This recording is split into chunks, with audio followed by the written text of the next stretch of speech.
ये है मेरा आज का विनिंग ट्रेड। आज मैंने स्कैल्पिंग प्लस इंट्राडे के कॉम्बिनेशन से एक ट्रेड लिया था। उस ट्रेड में मुझे अराउंड 38,900 रुपीज़ का प्रॉफिट हुआ है। तो मैं इसकी कुछ डिटेल्स आपके साथ शेयर करता हूँ। देखो, वॉच लिस्ट पे जाता हूँ और मैंने सेंसेक्स में एक्चुअली ट्रेड किया था, तो मैं आपको बताता हूँ कि मैंने कब ट्रेड लिया था सेंसेक्स में। और ये एक अच्छा मूव आया था। देखो, मैंने यहाँ पे ही अपने सेंसेक्स में अपना ट्रेड किया था सेंसेक्स के अंदर। जब यहाँ से ये नीचे ब्रेकडाउन आया था, उससे पहले मुझे थोड़ा-सा क्या ना एक अपनी एक स्ट्रैटेजी के हिसाब से मुझे वैसे तो यहाँ पे एक बाइंग ट्रेड लेना था, बट थोड़ा-सा सेंटिमेंट्स वीक थे मार्केट के, तो इस वजह से मैंने क्या किया कि एक ट्रेड तो लिया था मैंने, एक सी की तरफ कॉल की तरफ एक ट्रेड तो लिया था, लेकिन उसका मैंने स्टॉप लॉस बहुत छोटा रखा था। तो सडनली क्या हुआ, जैसे ही मैंने ट्रेड लिया, उसके 2-3 मिनट के अंदर ही ना उसका स्टॉप लॉस यहाँ से हिट हुआ और एकदम यहाँ तक ये नीचे तक आ गया। तब मैंने देखा कि एक न्यूज़ भी आई थी और वहाँ पे ईरान और यूएस में वापस से कॉन्फ्लिक्ट स्टार्ट हो गया, उसके रिगार्डिंग वो न्यूज़ थी। तो बिल्कुल सेंटिमेंट्स काफ़ी ज़्यादा वीक हो चुके थे, तो मैंने इस वजह से फिर एक पुट साइड में ट्रेड लिया।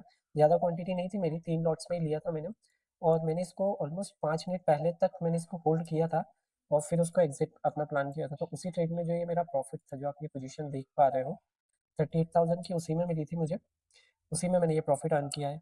उससे पहले मैंने निफ्टी में भी ट्रेड किया था, बट देखो आज मुझसे थोड़ी-सी ओवर ट्रेडिंग भी हुई थी, बिकॉज़ सेंटिमेंट्स ना थोड़े से कहीं न कहीं वीक लग रहे थे मुझे, तो बहुत ज़्यादा कॉन्फिडेंस बिल्ड नहीं हो रहा था मेरा, क्योंकि धीरे-धीरे जो विक्स है हमारा वो भी बढ़ते हुए जा रहा था। तो उस वजह से मैंने अपने ट्रेड को ना जल्दी-जल्दी थोड़ा-सा एग्ज़िट कर दिया था।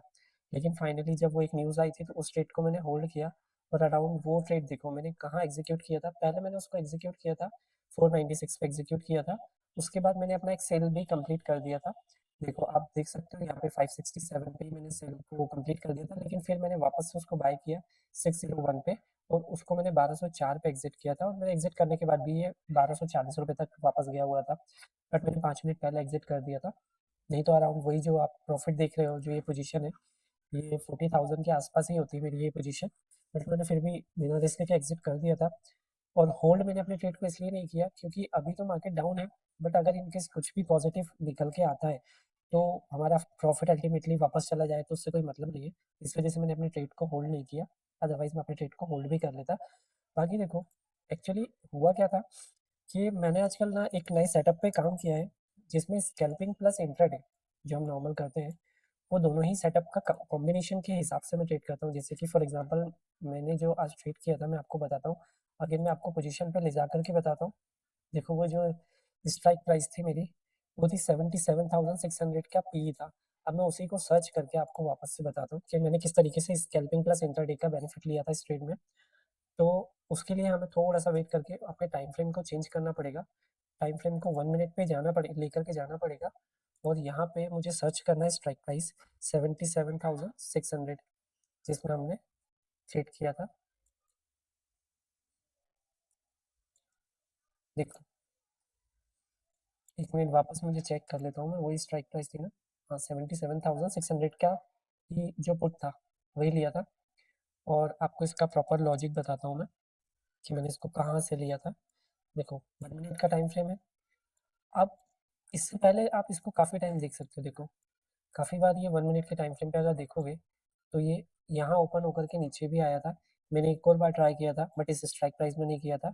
जब मार्केट यहाँ से वापस से नीचे आया था, तो मैंने कॉल के लिए यानी एक तो कॉल का ट्रेड लिया था, एक पुट का भी लिया था, बट वो मेरा छोटा-सा एसएल लेकर के हिट हो गया था। मैंने उसको एग्ज़िट कर दिया था। अभी पता नहीं मुझे कौन-सी जगह पर मैंने वो ट्रेड किया था, बट फाइनली जब वो न्यूज़ आई थी, जो आपको ये कैंडल दिख रही है, ये 1 मिनट के टाइम फ्रेम पे, मैंने यहीं पर एक स्ट्राइक प्राइस में जो आपको बताता हूँ, थोड़ा-सा मैं लेट हुआ था, अराउंड 400 कितने पे मैंने लिया था। इसी कैंडल में मैंने वो ट्रेड ट्रेड में एंट्री की थी। वो यहाँ से करेक्ट एंट्री बनती थी, यहाँ से एंट्री लेनी थी। थोड़ा-सा लेट हो गया था क्योंकि अपनी पोज़ीशन मैंने वापस से जो एग्ज़िट हुई थी, स्टॉप लॉस हिट हुआ था, फिर तुरंत मैंने स्ट्राइक प्राइस को ऐड किया था, तो उसमें थोड़ा-सा टाइम लग गया था। तो उस वजह से ये ट्रेड थोड़ा-सा मैंने ऊपर कैच किया था। बाकी तो आप देख ही सकते हो कि फिर मैंने उसको लास्ट तक होल्ड भी किया था। देखो, जब कभी-कभी ऐसा दिन आता है, न्यूज़ बेस्ड कोई इवेंट होता है, तो उसमें ना एक बेनिफिट यही है कि मार्केट का डायरेक्शन ना बहुत ज़्यादा क्लियर ही रहता है। फिर मार्केट बहुत ज़्यादा up and down side movement नहीं देता है, वो एक ही डायरेक्शन में कहीं मूव देता है। अगर पॉज़िटिव न्यूज़ है तो पॉजिटिव साइड ही मूवमेंट आएगा और नेगेटिव न्यूज़ है तो वो उसका डाउन साइड ही मूवमेंट आएगा। तो जैसे कि आप देख रहे हैं ये पीई का चार्ट है। तो इसमें अच्छा खासा ऊपर गया है ये देखो। और ये गया तो देखो कहाँ तक था, ये गया तो था 1400 तक, लेकिन उसके बाद ना इसने रिट्रेस किया था और मैंने उसको 1204 पे एग्जिट किया, तो यानी 60 क्वांटिटी क्वांटिटी थी मेरी, 3 लॉट थे, तो अगर उसके हिसाब से भी देखोगे तो मैंने अराउंड अराउंड 200 रुपये का अपना प्रॉफिट, यानी कितना होता है 200 रुपये का, 6 से 12,000 रुपये, यानी 50,000 का जो प्रॉफिट था, जब वो वापस कम होकर के 38 तक पे आया तब मैंने बुक कर दिया था उसको। अदरवाइज क्या था कि अगर थोड़ा सा मुझे एक्सपेक्टेड था कि ये मूव ना, जो ये 1500-1600 पॉइंट का सेंसेक्स में आया था, उससे ज़्यादा बड़ा एक्सपेक्टेड था मुझे, अराउंड 2000 या 2022 2200 2300 के आसपास, बट एग्जैक्टली वैसा तो नहीं हुआ। तो मैंने यहाँ पर अपने ट्रेड को एग्जिट कर दिया था। बाकी आपने आपका दिन आज का कैसा रहा मुझे कमेंट करके बताइएगा। और आप इंट्राडे प्लस स्कैल्पिंग दोनों ही मुझसे अगर सीखना चाहते हैं तो मुझे कमेंट सेक्शन में बताइएगा। और बाकी वीडियो को लाइक करिएगा, चैनल को सब्सक्राइब करिएगा। आपको और ट्रेडिंग के बारे में अगर सीखना है, मैं ये नहीं बोल रहा हूँ प्रॉफिट ही अर्न करना है, वो तो हमारा सबका ही टारगेट होता है, बट अल्टीमेटली पहले क्या होता है ना, हमें ट्रेडिंग को सही तरीके से ना सीखना ज़रूरी है। क्योंकि अगर हम उसे बिना सीख के ट्रेड करेंगे अपना बार बार, तो उससे ओवर ट्रेडिंग तो बहुत ज़्यादा होगी ही, और अल्टीमेटली हमारा जो मंथली पीएनएल है वो लॉस में ही क्लोज होगा। तो बेटर ये है कि पहले ट्रेडिंग करना सीखें, थोड़ा सा वक्त में अपना छोटी सी कैपिटल से स्टार्ट कीजिए और धीरे धीरे अपने कैपिटल को बड़ा कीजिए। वैसे इस ट्रेड में मैंने भी बहुत ज़्यादा अपना कैपिटल इन्वेस्ट नहीं किया था, देखो 600 के आसपास मैंने बाय किया था, एक लॉट अगर 20 का भी मानोगे तो अराउंड मेरा कितना था, 36,000 का कैपिटल मेरा यूज़ हुआ था। चाहते तो हम 1 लाख का कैपिटल भी यूज़ कर सकते हैं, बट क्या होता है ना कि जितना हमारी कैपेबिलिटी है, जितना हमारा इमोशंस हमको अलाउ करता है कि इतनी क्वांटिटी को हम झेल सकते हैं। और उसमें भी मेरा जो एसएल था मैं आपको बता सकता हूँ, देखो मैंने अपना कैंसिल किया था तो वो आपको दिख जाएगा ऑर्डर्स में।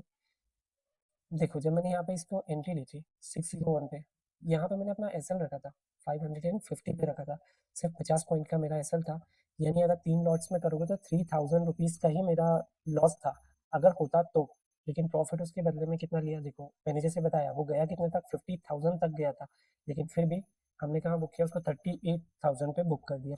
तो ये एक बेनिफिट होता है कि जब हम ट्रेडिंग सीख जाते हैं, तो ट्रेडिंग सीख जाने के बाद हमारे लिए पैसे आने की कोई लिमिट नहीं है, बट सवाल ये है कि हम उसे कितना बेटर सीखते हैं, कितना अच्छे से अपने रूल्स को फॉलो करते हैं। देखो ओवर ट्रेडिंग किसी से भी कभी कभी हो जाती है, ऐसा नहीं, क्योंकि कभी कभी क्या होता है ना, सिचुएशन थोड़ी सी डाउटफुल होती है, और जब डाउटफुल सिचुएशन होती है तो हमारी ओवर ट्रेडिंग भी सबसे ज़्यादा तभी होती है। बट अल्टीमेटली क्या है कि अगर हम अपना डे एंड या मंथ एंड ग्रीन में क्लोज करें तो वो सभी को अच्छा लगता है।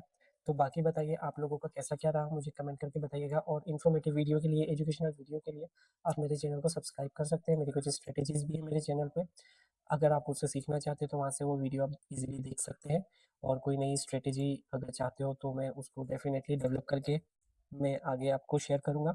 बाकी देखो एक चीज़ मैं क्लियरली बताता हूँ, मेरी किसी भी स्ट्रेटेजी में आपको एक सिंगल इंडिकेटर नहीं मिलेगा, बस सिर्फ और सिर्फ मैं वॉल्यूम का यूज़ करता हूँ। वॉल्यूम इंडिकेटर के अलावा किसी भी सिंगल इंडिकेटर को यूज़ नहीं करता हूँ, क्योंकि देखो अल्टीमेटली ना प्राइस एक्शन से ही सारी चीज़ें ड्राइव होती हैं, यानी प्राइस प्राइस एक्शन हर एक चीज़ को ड्राइव करता है। इंडिकेटर आपको काफ़ी लेट सिग्नल देता है, लेकिन प्राइस एक्शन हमें बिल्कुल पिन पॉइंट सिग्नल देता है। जैसे कि देखो अगर इसको 1 मिनट के टाइम फ्रेम पे मैं एक सिंपल सी आपको एक बात बताता हूँ, 1 मिनट के टाइम फ्रेम पर आप देखो ये फर्स्ट कैंडल थी, इसके बाद ऐसी कोई सी भी कैंडल नहीं बनी जहाँ पे ट्रेड में एंट्री ली जा सकती थी, बट सडनली देखो ना, जब यहाँ पे इस ग्रीन कैंडल पे इतना बड़ा मूव आया, साथ में देख सकते हो आप क्लियरली कि कितना बड़ा ज़्यादा वॉल्यूम आया था इस स्ट्राइक प्राइस पे। और इससे पहले भी देखो इस कैंडल पे भी देखो, यहाँ पे इस कैंडल पे भी देखो, तो यहीं पे जब ये वॉल्यूम स्पाइक हुआ था ना, तो भी हम यहाँ से इजीली ट्रेड कर सकते थे।